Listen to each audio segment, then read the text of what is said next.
হরে হরে জয় রূপ সনাতন। আগে থেকে আর আমাদের সনাতন গোস্বামীরা অপ্রকট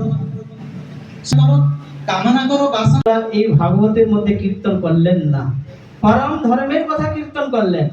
তাহলে কৃষ্ণ দ্বৈপায়ন বেদব্যাস তিনি এসেছেন আমাদের কল্যাণের জন্য। তাই এই ব্যাসদেব মায়ামুগ্ধ জীবগণকে কৃষ্ণ উন্মুখ করানোর জন্য এসেছেন। আজকের বিষয় হচ্ছে গুরুতত্ত্ব। আমাদের গুরুতত্ত্বটাকে জানতে হবে। আজকে গুরু পূজা বলি আমরা, আজকে গুরু পূজা, ব্যাস পূজা। গুরু পূজা মানে কি? সমস্ত শিষ্যগণ আজকে আমরা এসেছি।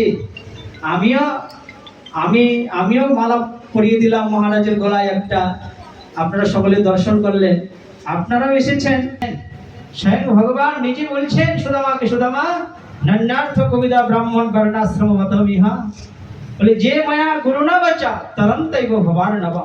কে ভব সমুদ্র থেকে উদ্ধার লাভ করবে? স্বয়ং ভগবান কৃষ্ণ সুদামাকে বলছেন উদ্ধার লাভ করবে। 1 লাখ টাকা দিয়ে দিলাম, পালন করিলাম না। বলছেন না, তিনি এই ভব সমুদ্র থেকে উদ্ধার হতে পারবে না।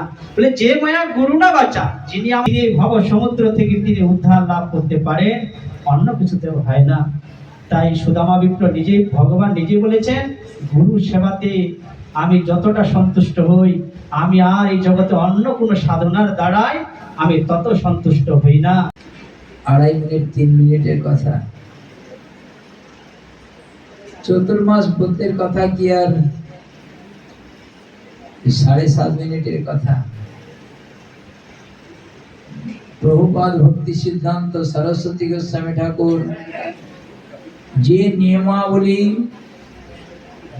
গৌড়ীয় বৈষ্ণবগণের কাছে স্থাপন করলেন, সেটি কি আর কোন লিমিটেডের মধ্যে? তা হলো আমাদের পরিচালক প্রভুজি আদেশ করেছেন, আমরা ছোট্ট করে, সময় অতিক্রম হয়ে গেছে, 12:30 করেছিল, 32 হয়ে গেছে। আমি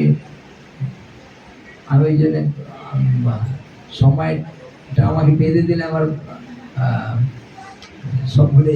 জন্মতিথির কথা আমরা জানি, দ্বীপের মধ্যে জন্ম হয়েছিল। যেখানেই যেমন ভাবেই জন্ম হোক না কেন,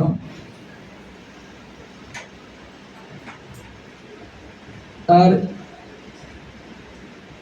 জন্ম প্রক্রিয়া স্বভাব